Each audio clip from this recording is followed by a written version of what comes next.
ओम सायंकाल का जय गुरु माँ। मेरी गुरु श्री लाडली सरकार के चरणों में कोटि कोटि प्रणाम। जय श्री राम। दोस्तों, आज की वीडियो बहुत ही खास होने वाली है क्योंकि कल होने वाला है अयोध्या में श्री रामचंद्र जी का पट्टाभिषेक, मतलब उनका होने वाला है राज्याभिषेक, उनकी होने वाली है प्राण प्रतिष्ठा और स्थापना। तो उसी से रिलेटेड है आज की वीडियो कि इतने बड़े त्योहार पर, इतने बड़े दिन पर हमको क्या करना चाहिए। एक सनातनी होने के नाते ये कौन सी 4-5 चीज़ें हैं जो हमको करनी चाहिए, उसी के बारे में ये वीडियो। तो चलिए शुरू करते हैं।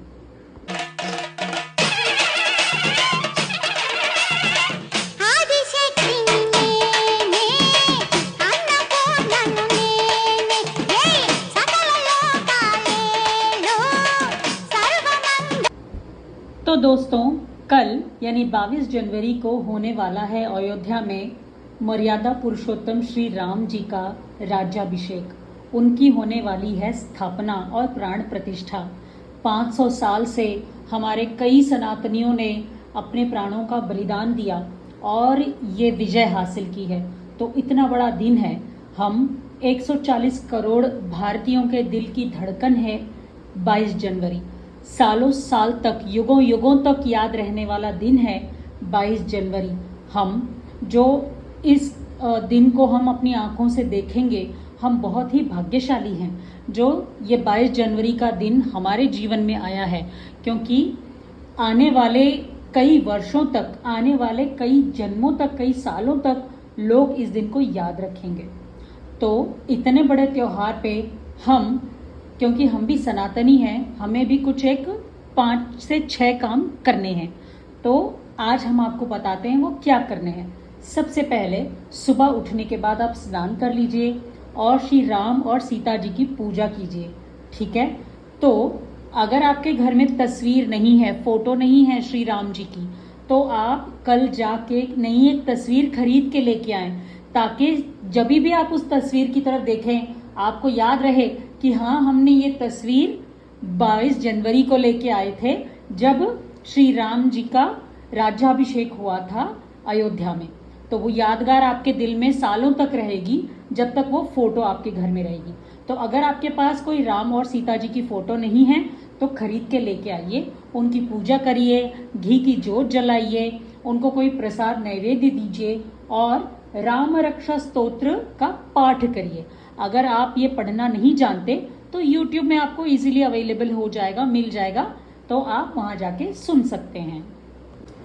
दूसरा काम हमको ये करना है कि जो राज्याभिषेक होगा, जो श्री रामचंद्र जी का मूर्ति स्थापना होगी, वहां पे उनकी प्राण प्रतिष्ठा होगी, वो लाइव दिखाया जाएगा।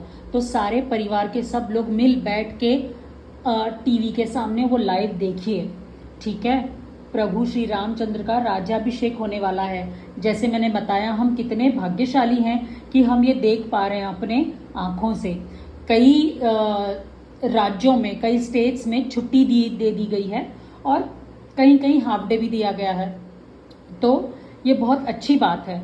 तो सब परिवार के साथ मिल बैठकर वो लाइव देखें।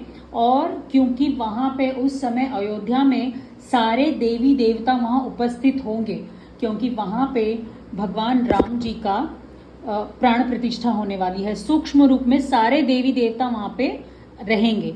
तो हम अपनी आंखों से उसको देखें, ये हमारे लिए भी बहुत सौभाग्य की बात होगी। तो सारे घर परिवार वाले मिल के बैठ के वो राज्याभिषेक देखें, भगवान की प्राण प्रतिष्ठा का जो लाइव में टीवी में दिखाया जाएगा वो जरूर देखें। तीसरा काम हमको क्या करना है, जो अयोध्या से हमारे पास आए हुए अक्षत रखे हुए हैं, शास्त्रों के अनुसार अक्षत को हमें अपने सर पे डालने हैं। तो कुछ 4-5 अक्षत अपने सर पे डालें, क्योंकि सर से वो ऑब्वियसली जमीन पे गिरेंगे और फिर हमारे पैरों में आएंगे तो उनका अपमान हो जाएगा। तो 2-4 ही अपने सर पे डालें। ठीक है। अगर फिर आपको वो मिल जाते हैं तो फिर उनको उठा के जल प्रवाह कर दें। बाकी ये जो अक्षत बच जाएगा उसकी आप खीर बनाएं। ठीक है। चावल की खीर बनाकर उसमें आप मिला लें और सब में बांटें। अपने घर में काम करने वाले, अपने बिल्डिंग का वॉचमैन, गली के कोने में जो इस्त्री वाला है उसको, आसपास के लोगों को, अपने पड़ोसियों को भी वो खीर बांटें। क्यों? क्योंकि ये बहुत बड़ा दिन है, 500 साल की जीत है। हमारे सनातनियों ने, कईयों ने अपने प्राण देकर ये जीत हासिल की है, तो ये खुशी सब में बंटनी चाहिए, है ना। तो खीर बनाएं और सब में बांटें।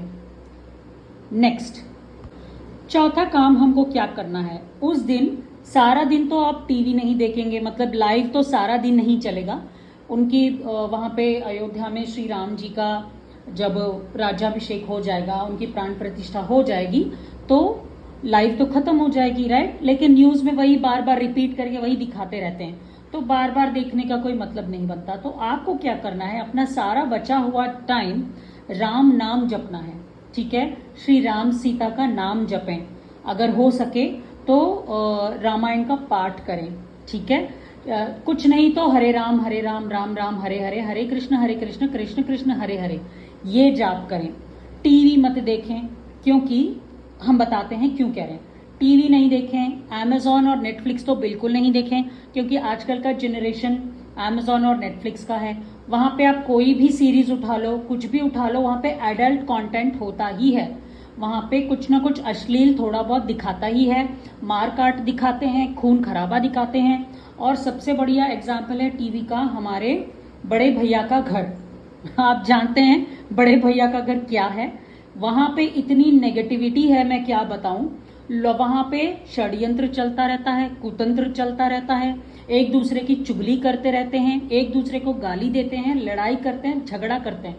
तो इतनी नेगेटिविटी है, आप घर में भी वही चलाओगे तो वही नेगेटिविटी आप लोगों के घर में भी आएगी। तो ये जो बड़े भैया का घर है वो नेगेटिविटी का सबसे बड़ा घर है, तो कृपा करके वो न देखें 22 जनवरी के दिन। मुझे पता है कई लोगों का फेवरेट शो है वो, लेकिन कम से कम 22 जनवरी के दिन वो मत देखें। रामायण का पाठ करें, रामायण का पाठ करें। अगर नहीं कर सकते तो आप टीवी में चला लीजिए, यूट्यूब पे चला लीजिए, आप रामायण सीरियल देख सकते हो, लव कुश मूवी देख सकते हो, तो ये सब चीजें देखें। राम जी का भजन करें, अगर भजन नहीं कर सकते तो कम से कम सुने। और एक बहुत अच्छा काम आप क्या कर सकते हो, आपका अगर खुद का घर है, और अगर घर खुद का भी नहीं है तो भी आप रेंटेड पे भी रहते हो, तो आपके घर के आंगन में या घर के आसपास आप एक पौधा लगवाएं अपने बच्चों के हाथों, ठीक है। एक पौधा लगवाएं और उस पौधे का नाम रखें राम, सीता, लक्ष्मण, हनुमान, अयोध्या, ऐसा कुछ भी एक नाम रखें उस पौधे का। और धीरे धीरे रोज उसमें आप जल चढ़ाते रहें, अपने बच्चों से भी चढ़वाएं, ठीक है। तो जैसे जैसे बच्चे बड़े होंगे वो पौधा भी बढ़ के पेड़ बन जाएगा, तो कुछ वर्षों बाद आप और आपके बच्चे उसको याद करेंगे और ये सोच के आपका मन कितना खुश हो जाएगा कि ये पौधा हमने लगाया था 22 जनवरी को, जब श्री राम जी का यहाँ पे अयोध्या में उनका राज्याभिषेक हुआ था। तो कितनी अच्छी सोच है, देखिए। आप अगर सोचे ये बात, कुछ वर्षों के बाद जब आप उस पौधे की तरफ, उस पेड़ की तरफ देखेंगे तो आपको कितनी खुशी होगी, क्योंकि वो दूसरों के भी काम आएगा, है ना। कोई फूल का, कोई फल का अगर आप पौधा लगाते हैं तो कुछ सालों के बाद वो दूसरों के काम आएगा। कम से कम कुछ नहीं तो लोगों को ऑक्सीजन तो देगा ही, तो जीने के लिए आधार देगा। हो सके तो एक पौधा लगाएं। 5वां काम आपको शाम को करना है। जैसे आप सबको पता है, हमारे पीएम श्री नरेंद्र मोदी जी ने सबको ये आज्ञा दी है, सबको अनुरोध किया है कि हम घर में अपने दिए लगाएं। तो हम सबको घर में दिए लगाकर शाम को दीपावली मनानी है। ऐसी लगनी चाहिए दिवाली जो 500 साल में नहीं मनी हो, ऐसी दिवाली। जितने हो सके उतने दिए जलाइए, आपकी श्रद्धा अनुसार। जितने आपके घर में दिए हों, जितना आपके घर में तेल हो, उतने दिए आप जलाइए। कम से कम 5 तो जलाने ही है, क्योंकि रामतीर्थ ट्रस्ट नाम का एक ट्रस्ट है, उन्होंने बताया है कि कितने दिए लगाने हैं। कम से कम 5 तो आपको लगाने ही है, ठीक है। कई लोगों के मन में ये सवाल आ जाता है तुरंत कि कैसे लगाएं, कितने लगाएं, कहाँ कहाँ रखें। तो उसके लिए राम तीर्थ ट्रस्ट ने ये बताया कि कम से कम आपको 5 दिए जरूर लगाने हैं। 2 आपको अपने घर के मंदिर में रखने हैं, 2 आपको अपनी छत पे रखने हैं और 1 आपको अपने घर में, अगर आपके घर में तुलसी का पौधा है तो वहां आप रख सकते हो। उसके बाद आपकी इच्छा है, आपके पास और भी दिए हैं, आपकी श्रद्धा है, आपके अगर आप फिनेंशियली स्टेबल हैं तो आप 11, 21, 51, 101 जितने भी आपसे हो सके आप दिए लगा सकते हैं। 6वां आखिरी और सबसे महत्वपूर्ण काम हमको ये करना है कि हम सब सनातनियों को मिलके एक प्रण लेना है। हम सबको एक कसम लेनी है, एक प्रण लेना है। क्या प्रण लेना है? अगर आपको पता हो, सोमनाथ ज्योतिर्लिंग जो पहले था उसको बार बार तोड़ा गया और उस मंदिर के ऊपर मस्जिद बनाई गई थी, लेकिन सरदार वल्लभ भाई पटेल, जो हमारे लौह पुरुष सरदार वल्लभ भाई पटेल है, वो वहां खड़े रहे और उन्होंने बोला कि बनाओ मंदिर, मैं देखता हूं कौन रोकता है, कौन आता है बीच में, बनाओ मंदिर। और वहां खड़े रहे और उन्होंने मंदिर बनवाया। जो आज हम सोमनाथ का मंदिर देखते हैं, ये वो सरदार वल्लभ भाई पटेल के द्वारा बनाया गया ही मंदिर है। अगर आप बनारस में जाके देखें तो एक नंदी, अगर इस नंदी का चेहरा देखिए कितना मासूम है, मासूम सी आंखों से वो शिवलिंग की तरफ देखता है जो अन्याय से पानी में डुबो दिया गया है। एक कुएं के अंदर शिवलिंग है और वो नंदी बाबा की तरफ मासूम आंखों से देखता रहता है।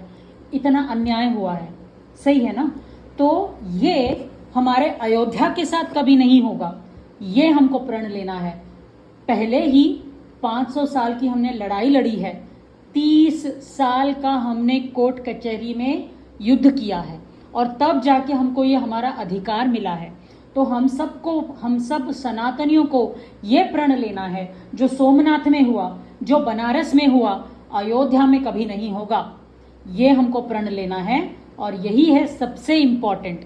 हम सब लोगों का ये धर्म है, हम सबका ये काम है और जिम्मेदारी है कि अयोध्या के मंदिर की हम हरदम सुरक्षा करें।